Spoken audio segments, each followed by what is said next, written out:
Welcome to Pet Sitter Confessional. Today, we're brought to you by Time to Pet and the Peaceful Pet Music, Calm Music for Pets YouTube channel.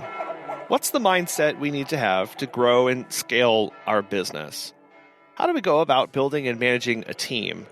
And how do we continue to adapt to our business as it changes around us, all while keeping a focus on the love of pets and their clients?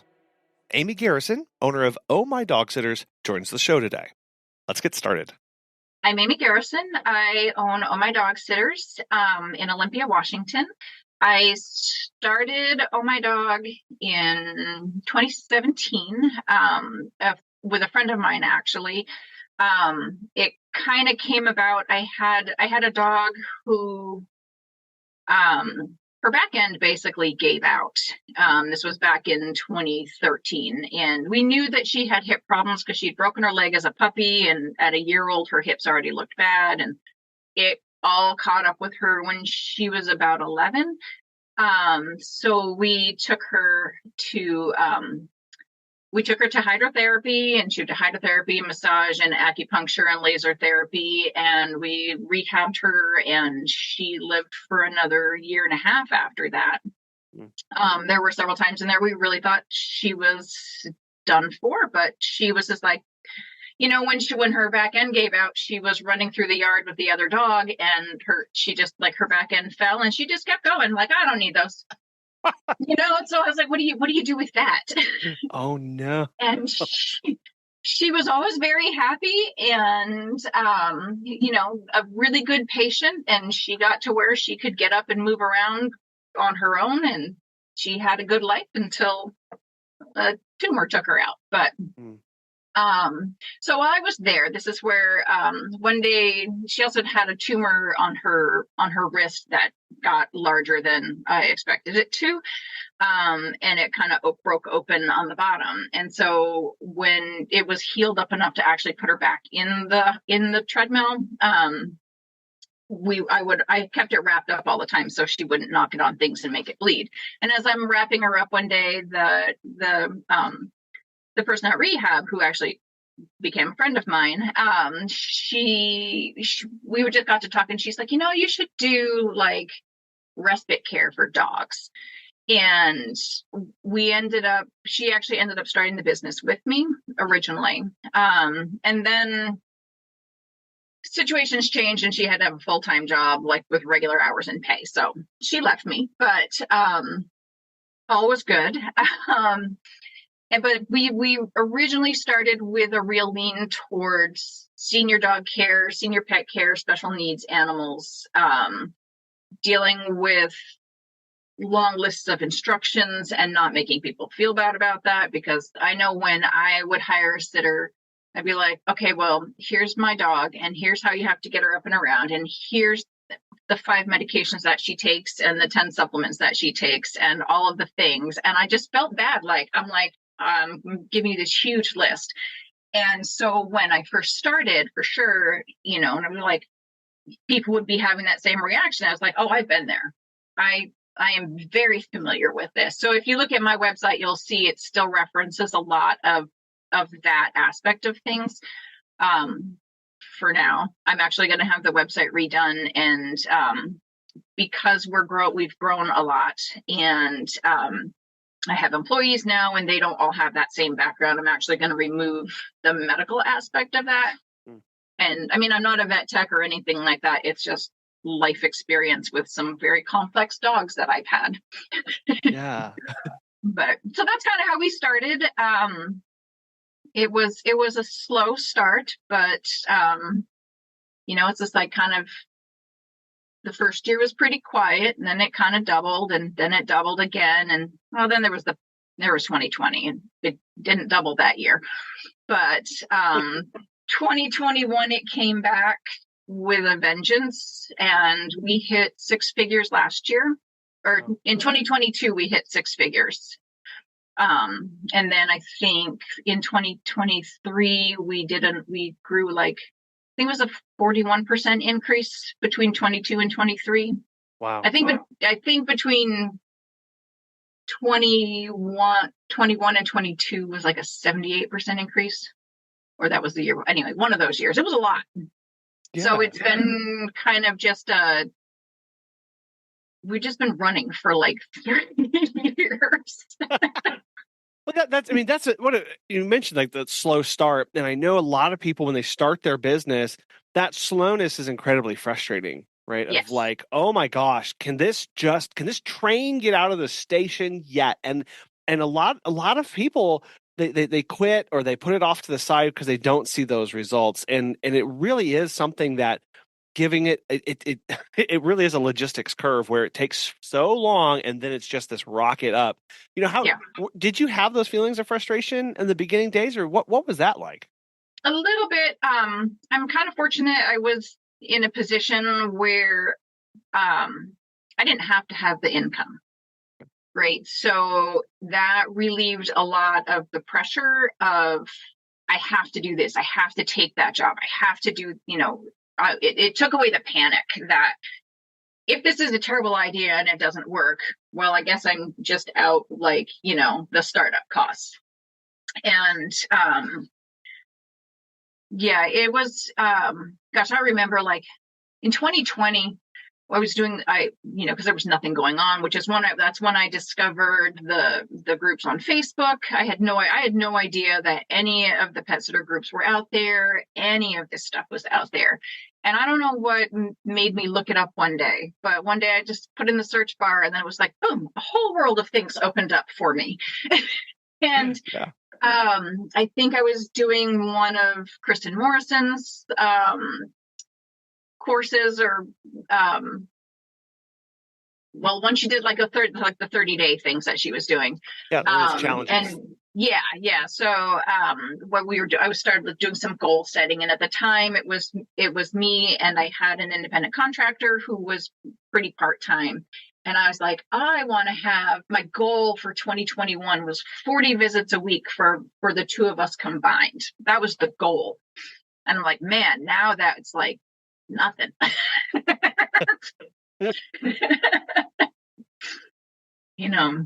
Like we're kind of quiet right now. We had, I think, like 85 visits this week or something like that. And that feels slow. So it's a big change. Yeah. Well, so, it sounded like this started as something, I mean, was it started as something that was just kind of fun to do or see where it went, or did you anticipate this to grow and be your thing 5 years later? Not at all. 6 years ago. It was like kind of a part-time, I hadn't been working for a while voluntarily, and I was trying to figure out what I wanted to do because I did need to go back to work.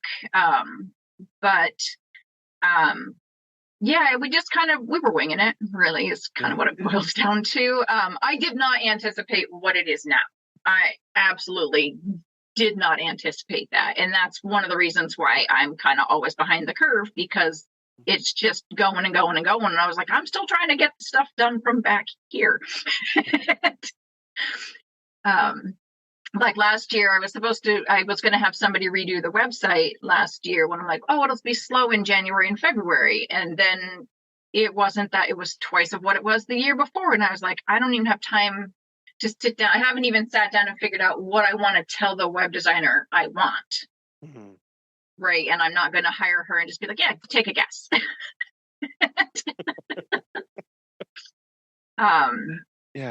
So I did not at all anticipate where it is now. And I remember like, talk of 6-figure businesses. I was like, oh, that's never going to happen. That's never going to happen. Wasn't really a thing until it was a thing. And I was just like, oh, well, here we are. And I don't know, how I know for us, as our business has grown, I can step back every now and then, and sometimes in amazement, sometimes in like pure terror, realize like where it is. And it's such a weird feeling to be like, wow, look at this thing that's being built, the commitment from the staff, the trust and love from the community. Wow, that's really scary. Because we never thought it could get to this point. And no matter what that point is on your business journey, it's not like a number of revenue or a number of staff. It's just sometimes when you step back, there's this like awe and terror at like, wow, like it's actually a thing and it's actually right? doing something. Well, and I still feel like I guess I don't really talk to a lot of people about specifically what happens in my business. Most like people back home, right? And I'll be like, I own a pet sitting dog walking business. And like my husband he went back to where he used to work and had lunch with some people, and they asked what I was doing. He's like, oh, she's, doing pet sitting. And they're like, oh, isn't that cute? He's like, yeah, it's a 6-figure business now. And they were like, huh? Yeah.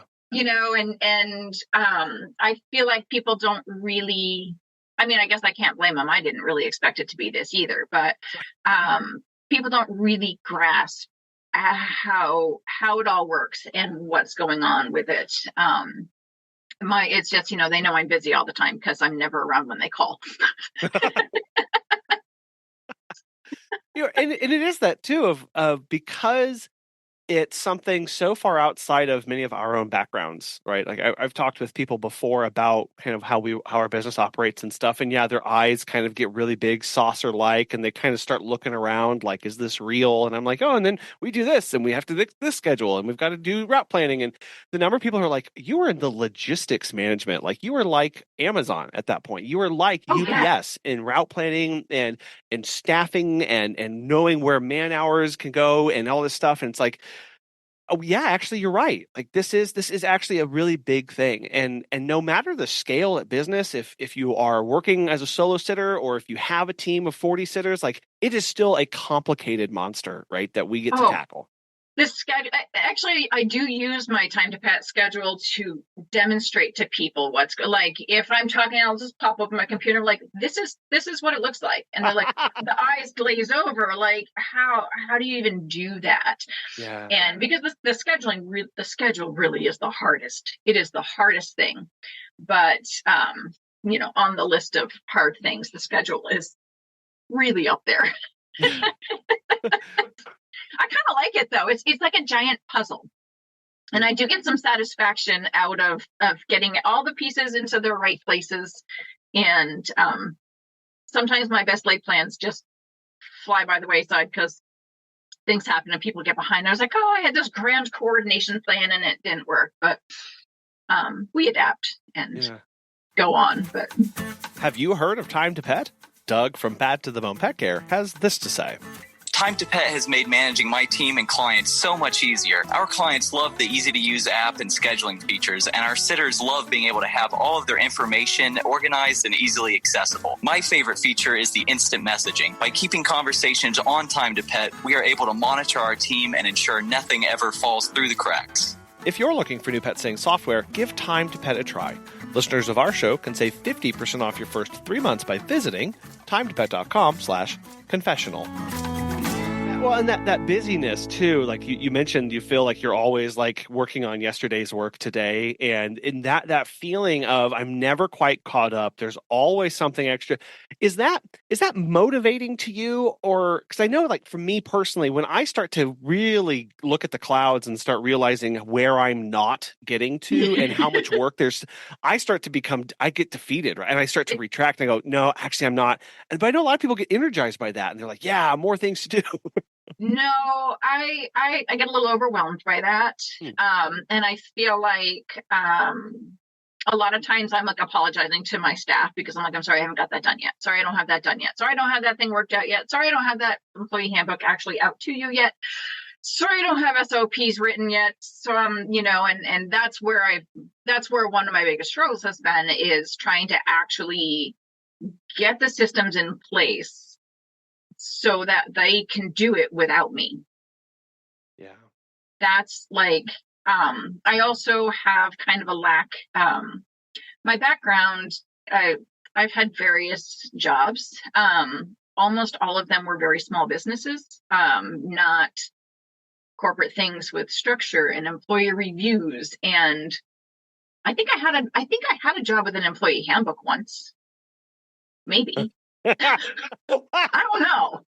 Like it just, like I worked for, many years ago, I worked in food service for my first jobs. I worked at a family run ski resort in there.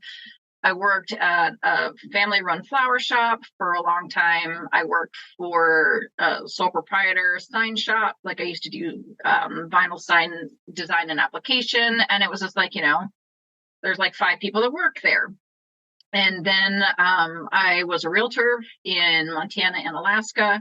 And so it's all been like this various collection of things that I have done, but none of them have been particularly like structured other than you go to work and this is what you do.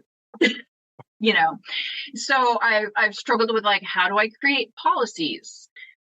Like what do I want the policy to be? And how do I create all these policies and the handbook and all the things, and I'll think I have it, and then something happens and I realize, oh no, I have to refine that. So then I still don't get that stuff done. And the more people I bring on, the more diverse backgrounds that come in, I realize where my instructions are lacking.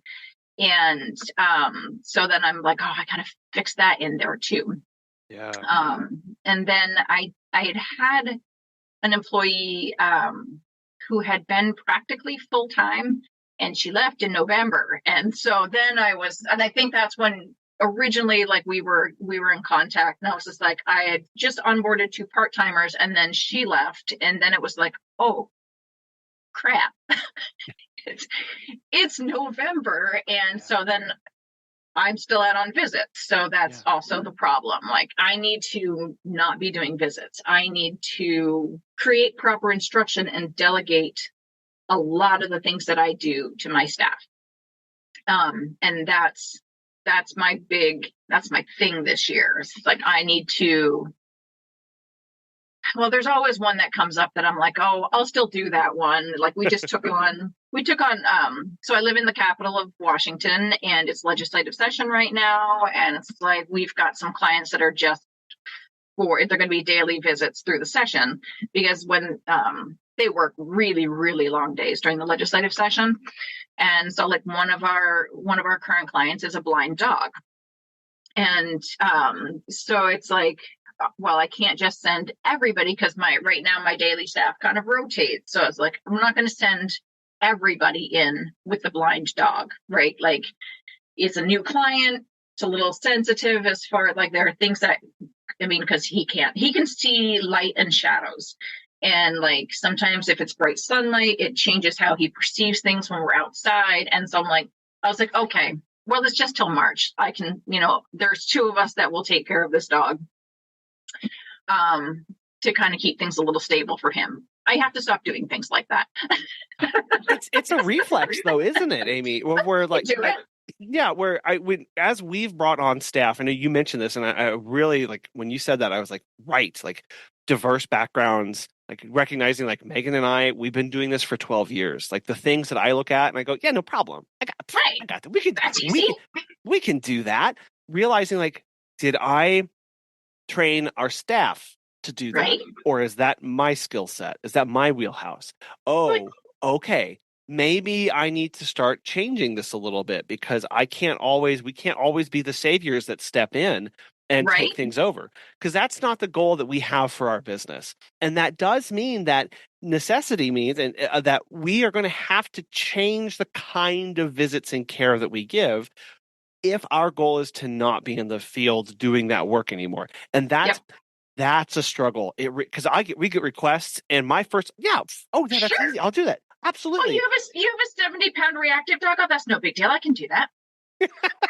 And then I have to go, wait.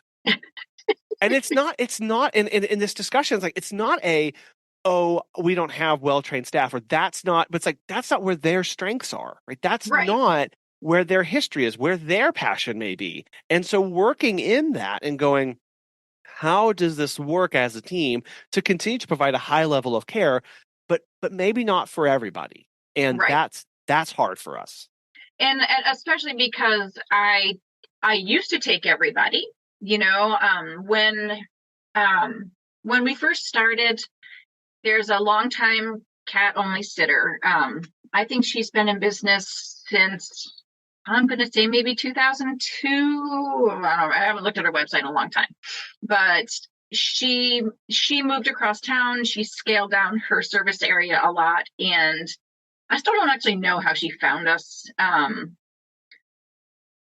May have been through her vet, because we both we did use the same vet, but I can't remember if I ever told the vet that I had started this business. But either way, she started referring people to me, and they were on like the outer edges of town, like what now is our secondary service area that we still go out there, but we charge more for it now. Okay.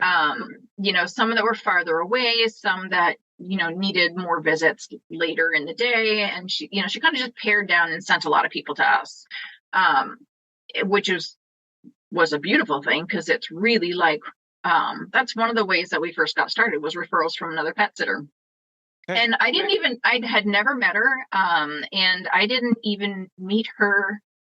We emailed a little bit after maybe a year of people telling me that she had referred them to me. And I think I met her like 2 years in, and actually now we actually sub for her so she can have days off. Yeah, she's kind of the one that put me in the mindset of having a cooperative relationship with other pet sitters in the area. I've done a lot of job sharing, like a couple of different sitters with diabetic cats. They do the morning, I do the night, some of those kind of things. And that's how it worked to this, where we sub for her days off. We have an arrangement. And so that's how she can never get days off sometimes, is just we go take care of the cats, and she gets to stay home in her pajamas. It's a beautiful relationship. Yeah. And there was another local sitter back in December sent me an email. I've met her a couple of times, and she thought she might have to have a short notice surgery. And she's like, I won't find out till December 1st. And I have these booked, and I don't know what I'm going to do. And, I was like, let me look and see if, she kind of gave me the description. I was like, I can definitely fit this one in. I can fit that one in. I have some trouble with this one. She's like, okay. I'm like, just let me know. If you need us to take it, we'll take it. And she was like, she's because I didn't know what I was going to do. And so it's been really nice to be able to have good contact with some of the other sitters. I see a lot of new people coming in, and I always I actually started a Facebook group for for our area sitters. I do make them be insured to join, though, because I was like, you got to have a license and insurance if you want to join this Facebook group. So a lot of them don't. And I am trying to bring them into, I would like to get to know the new sitters. It's just a little bit hard, especially when all I'm doing is running around. Well, again, yet another benefit where that time back gives us, because that's where we go, look, if I can do this, that makes everybody better, right? And going, right. Look, it's not me going, I'm going to bring them in and make them do things my way. It's going, no, we can all talk, right? We can all have backups, because that's, as a solo sitter, like that's even us who has a team. It's like sometimes things just don't work out, and you need somebody to reach out to. And it's not just this person's outside my service area, or maybe this isn't a good fit for how we operate, but it could just be, look, we need help covering something. Like that's where that network really comes into play. There's an area. So we work in 3 cities in our county, because they're all right next to each other. Yeah. And so our service area is still a little bit too big. One of my things I'm going to be doing soon, aside from raising rates and I'm going to start charging for consultations. I'm going to start charging some cancellation fees. I'm going to start charging some late booking fees, nothing extreme, but something. And I'm going to take off the 2 farthest out service areas from the website. We don't do a lot of them out there, and we can do cats if they're out that far, but I won't do the dogs that are out that far, because it just doesn't work. But there's an area of town that I've had a number of requests, and it's just like, there's a big retirement community up there, and I always feel bad. I'm like, well, we can do it, but because of where you are from where I am, it's expensive. Yeah. And so I tend to refer those to the sitter that I know lives closer. And I was like, I try and send them up there because I was like, I could do it and I can charge you a lot more for it. But I don't really want to do that if we don't have to. If I can send it to a competent, licensed and insured professional pet sitter who lives closer to you, I'll send it along, right? Like we're definitely not desperate. Yeah, well, and that's that too of going. We've had that decision so many times of going. Ooh, I could do you, but I would need like 2 or 3 other people out there to make it really worth our time. And sure, it's going to be extremely costly if we charge what we need to make it worth our time. If it's just you, so let's find you another option because I'm really not the best one. And then we have to figure out like, okay, I got a request. Do I need to focus my marketing and everything over there to drum up more so I can take people, or do I need to focus over here on my service area to shrink back a little bit so that I'm more optimized? And that's, it's a hard thing. Like a lot of our work is actually across town. So I live kind of I don't actually live in city limits, but I'm right in between Lacey and Olympia. And a lot of our work is on the west side. And we do take clients that are farther out on the west side because we're out on the west side all the time anyway. And so you can kind of hop from one to the other to the other. So even though, sure, that's a 20-25 minute drive, way the heck out there, many times we're already halfway there or 3/4 of the way there, and sometimes we're right down the block already, so that kind of works. It's just really, and that's the direction. So more of our work is to the west, and like the place that I try to refer out is northeast, and I was like, we're just not there enough to make it really viable. I do have one employee who lives up there now, so I'm like, well, maybe, but I only have her I only have her in the mornings on the weekdays. So I'm like, if it's just kind of depends on where people start out, because we do all travel all over our service area because we're still small enough where I'm basically try to schedule people in shifts. So if you're out, I'm sending you there. Yeah. Usually I can send them out, loop them back around. I can start them sort of close to home and loop them back around kind of close to home. I try, because they're not getting paid for the commute portion of the visit. And I try not to abuse that. If I can give them a stop along the way, so they're clocked in, they're getting paid mileage, they're going to be happier. I'm going to feel better about it. But yeah, so we seem to be west more than we seem to be east. And so I'm more willing to take farther out ones that are on the west side because we're already there.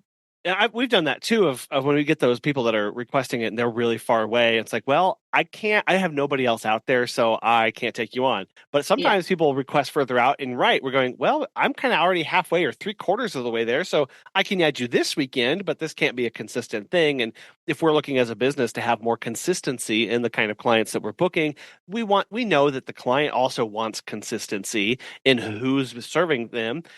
It's like, okay, well, this relationship isn't going to work. Yeah. We're and I do, like, one of the things on my to-do list, which is very long. So I am looking to take a lot of the work that I do off of my plate and put it on somebody else's. And there are things like I want somebody to take on an admin position because there's things that I want to happen and they keep getting tossed by the wayside because we're just busy. And I'm like, well, I don't have time for those nice things. So like the priority is be where we're supposed to be to take care of the animals. And sometimes the niceties get left behind, and things that would really go towards building customer loyalty and some promotion. Like right now, I don't do any advertising. I have a website. I have a website. Okay. How are you getting connected with clients then?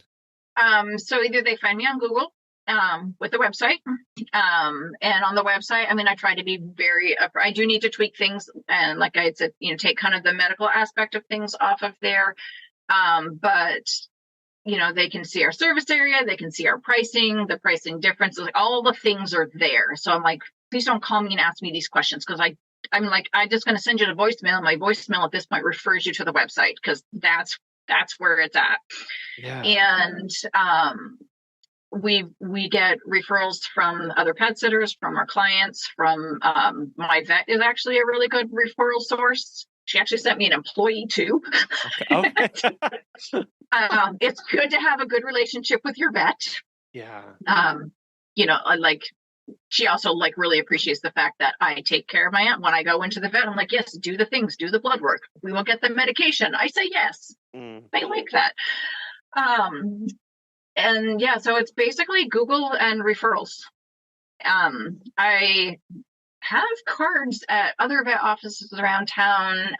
We have a regional pet supply store. I think I still have, so I haven't even gone back and like refreshed my business cards in places for I don't even know how long. When I go shop at the pets, when I go to my bay, I do look and see if my cards are still there, and if it's empty, I put some more there. And that's really like, yeah, there's right now I'm doing no actual marketing. My business Facebook page is stagnant. I never bothered to learn Instagram. We're just going.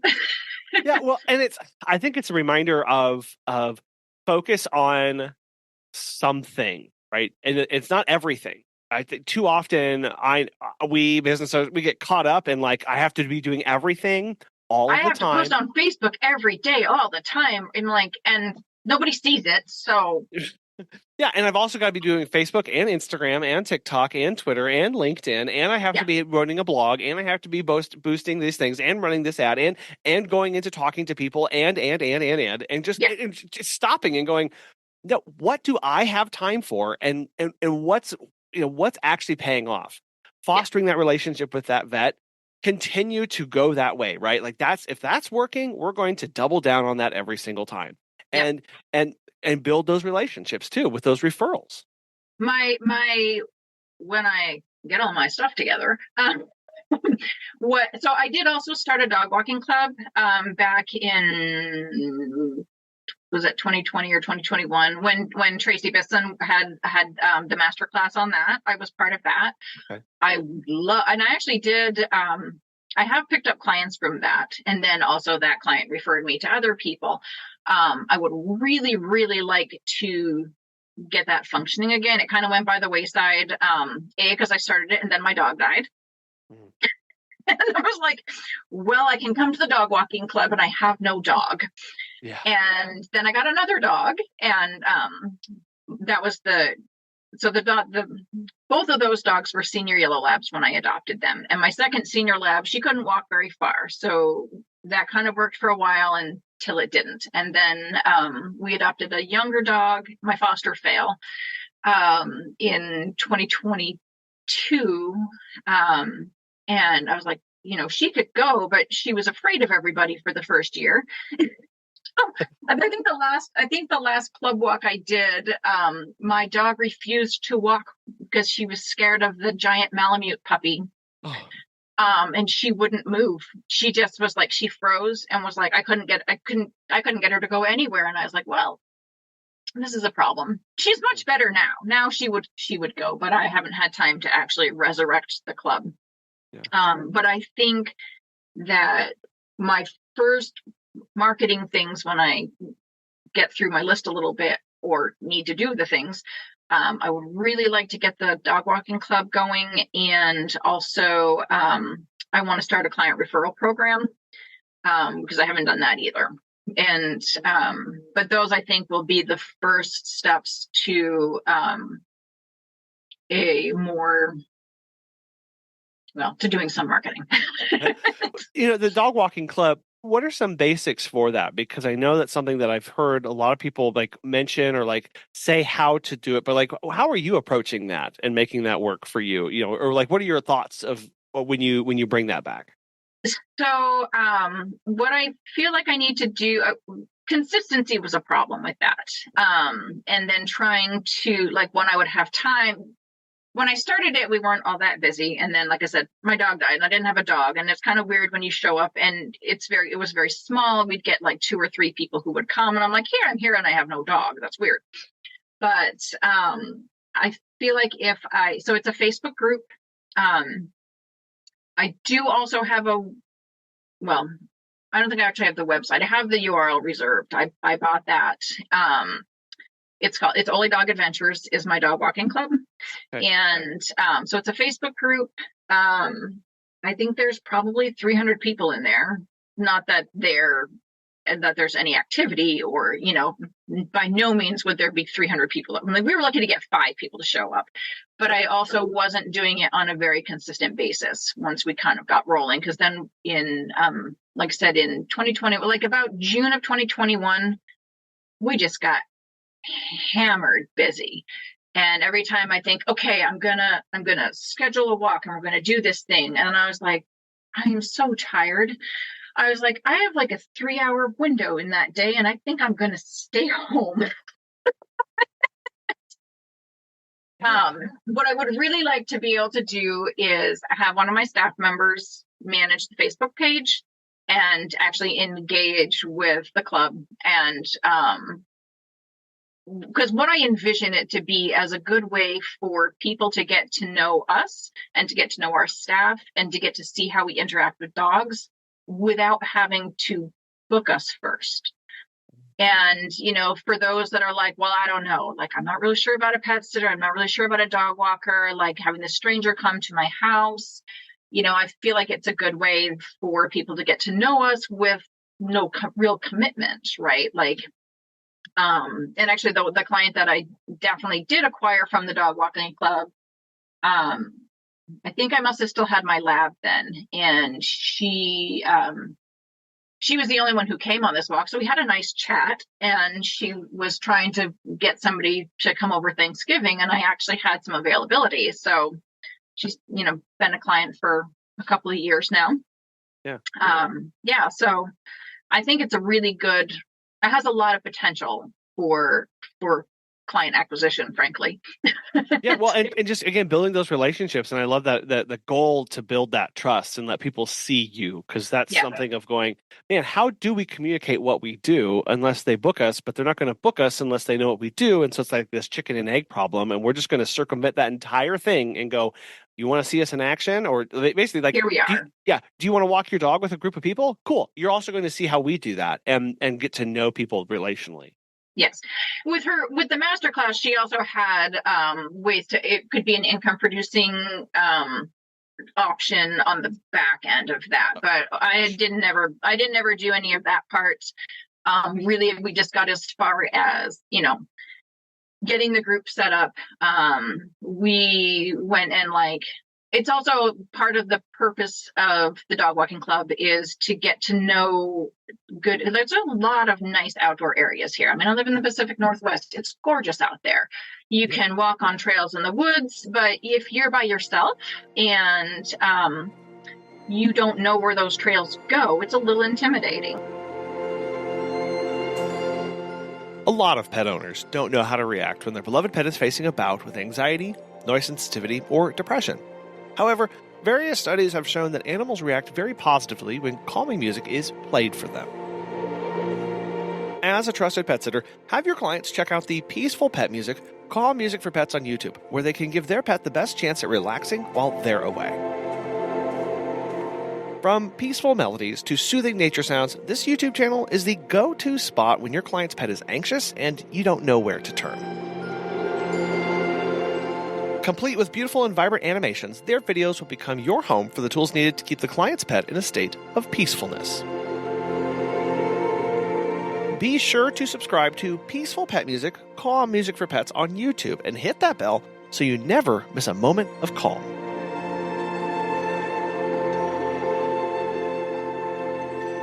And I know one aspect, Amy, that kind of this theme that keeps coming up of as far as like you are looking for ways to get things off of your plate, right? And yes. I know that can be emotionally for a lot of people, because that can be an emotional thing because we think we can handle everything. We think we've got everything under control, or maybe I'm the only one that can do it. When did you start seeing like, I'm the bottleneck? Like I'm causing some issues in my business. For sure last year. I think actually it was one of the podcasts with Natasha. Okay. Yeah. I can't remember her last name right now, but O'Banion. Yeah. I'm pretty positive it was something she had said, where when you hire employees and you're like, nobody can do this as well as I can, and in reality, your employees can kind of do it better than you can, because they don't have the 50 other things running through their brain, having to deal with other things going on. They can go in, they can do the visit, they can do the work, and they can go. Whereas I go, I'm like, oh, that's one of my employees. I have to check this. I have to do that. I have to keep track of all the things. I'm like, in reality, they kind of can do it better than me. And that was kind of a mindset shift. You know, she kind of planted that seed of, well, you know, maybe I should think about things a little bit. But it's when I realized it's like, oh, because everything waits on me. The clients, it's really when the clients were contacting me and I was so busy. Like, I know it's awful, and I feel like the new client onboarding is terrible.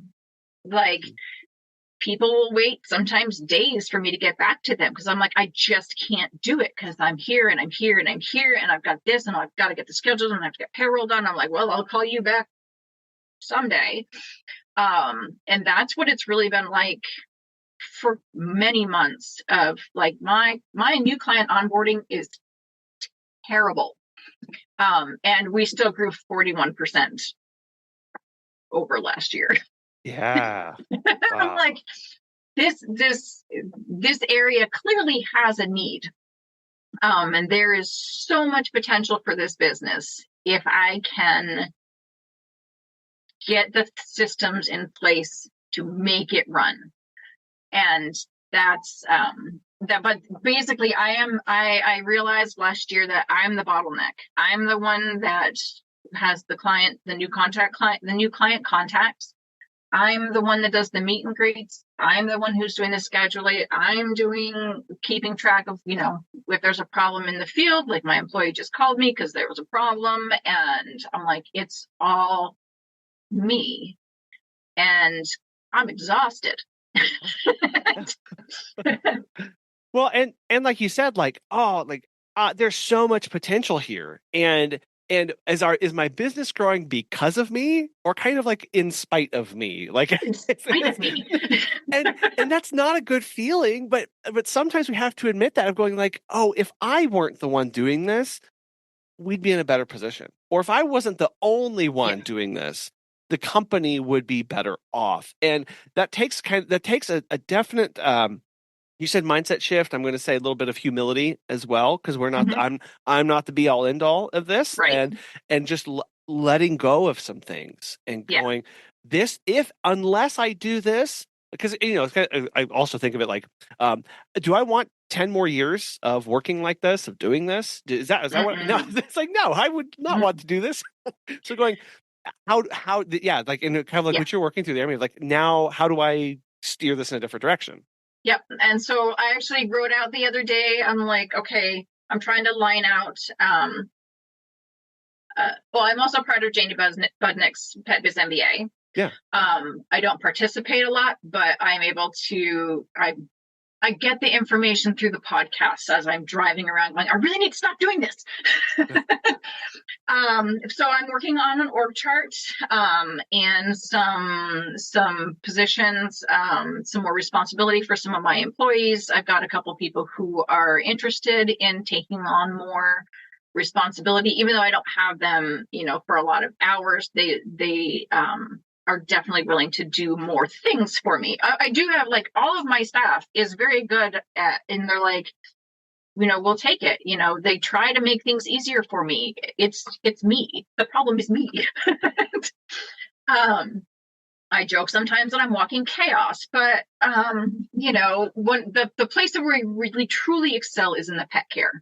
Yeah. And like, our clients love us. Once they can get through the onboarding process and actually get us, they love us. And I have very good employees who, they do a great job. And if I need to do things that will make their jobs easier. So one of the things, like, I'm looking at creating like a field manager, having somebody who specifically does some admin tasks, who will be the new client contact. And I'd be like, this is how we screen clients. This is how, basically to get through the new client stuff and then send them over to the field manager to go do meet and greets. Yeah. Also the admin person to like keep things caught up in time to pet, because that's another problem where like there's changes to the care information and things have to be changed in the profile. And it's like, oh yeah, I got to do that too, because that's me. Yeah. I did the meet and greets. I know what the weird thing that didn't get put onto the profile. I'm like, oh, I've known this dog for 6 years, right? Like I can, if you don't know what weird thing the dog is doing, I can probably figure it out, yeah. So there's a lot of that. So while like a lot of the back end things are they're very messy, the pet care is where we excel. Yeah, and finding those staff, if you have staff that are existing, take that to them and going, hey, here are some responsibilities, because I know it's very overwhelming when you start being like, oh, I need a field manager, an operations manager, I need an admin, I need it's like, oh, that's like 17 people that I need to just suddenly hire, I guess. It's like, no. Go talk to some people that are already with your company first and add them and see what they want to take on. And just like that little bit. And that's, we just take little chunks, and all of a sudden we can look up and go, okay, now that's actually a physical difference that I feel in my day when 6 people are doing 1 or 2 things. Like that's huge. Like I had a chat with one of my employees last week about, we were talking a couple weeks ago, and she did say, she would love to take on some more on some of what I do, and she says like, I do have management experience, and so we had to talk. I'm like, tell me what that means, and tell me what it is that you did in this position before. So it's kind of like in that conversation it came out, and she's like, I love to train, she's like, I love to teach people how to do things, and like she would love to train new employees. I'm like, this is good, because that's also me. Yeah. And it is, because then now you have an employee who's more invested, right? Who feels growth, who feels potential in the company, who feels more responsibilities, who's She told me many times, she's like, I love my job. Yeah. Yeah. And you want those kind of people. Yeah, definitely. So I need to utilize the people that I have. And then also, like, I am hiring right now. We did one interview yesterday, have a couple more this weekend. Like one of those people, I looked at her resume, I was like, ooh, you might also be good for to put a little admin work onto, based on some of her work history. And I was like, oh, so maybe I'll do that and that. And I'm like, I'm just kind of like lining it out in my head, but I'm like, I have to, because my goal is to move and run my business from across the country. Yeah. I have to not be the go-to person. I have to not be the backup sitter. I have to not be the only one that can see this dog or this cat or whatever, right? I can't be that person. So that's my real motivation, is that I'm trying to move back to Vermont. Yeah. Well, and that's, you mentioned that thing of like, oh, this information isn't in Time to Pet, but I just know it, so that's fine. Right. Like, it's like, I mean, just the other day, I'm training a new staff member, and he stepped out of the car and he has all of his gear, and he starts bringing in his leash, and I look at him, and in my head I'm going, oh, you don't need that leash. But in my head I'm going, he doesn't know that. He doesn't know. He doesn't need. How does he? The only way he knows that is because he reviewed the information and didn't see anything about there, so he assumed. I'm not going to get mad. I'm going to go make another flag from Time to Pet. And now add it, say leash needed or leash not needed, so people know. And going at foundational stuff about the pet care, and recognizing there's so much institutional knowledge in the company, whether that's for your existing staff or just you, and that has to be externalized somewhere. It's got to be. Otherwise, it's kind of pointless to have it in any one person, because if they leave, something happens, that information stops. Amy, I want to thank you so much for your time today. How can people get connected with you and follow along with everything that you're doing? Probably the best. Well, I am a little hard to get a hold of, I hear. But You can call. It's 360-216-5681, which is also on my website, which is onmydogsitters.com. That's probably the best way. And there's an email link on there as well. I want to thank you for walking us through that and encouraging us to step outside of ourselves and think bigger and trust others to make that happen. And so thank you so much for your time today, Amy. I really, really appreciate it. Thank you. How do we know we're the bottleneck in our business? Well, when everything waits on us. When we keep having to apologize to people for not getting that thing that they asked us to do. And this includes the impacts that it has on our personal lives as well. I'm sorry I missed that lunch again. I'm sorry I couldn't get on that phone call. I'm sorry I didn't get that email back to you. When we recognize that we cannot do it all, be it all, for everybody, then we can look to making big changes. And whatever that looks, it's not always hiring. Sometimes it's in saying no to those clients. Sometimes it's in hiring that CPA, that tax accountant, whatever that looks like. Recognize and spend time identifying where you are the bottleneck in your business and what changes you need to make a difference. We want to thank today's sponsors, Time to Pet and the Peaceful Pet Music, Calm Music for Pets on YouTube channel for making today's show possible. And we really want to thank you for listening. We hope you have a wonderful rest of your week. We'll be back again soon.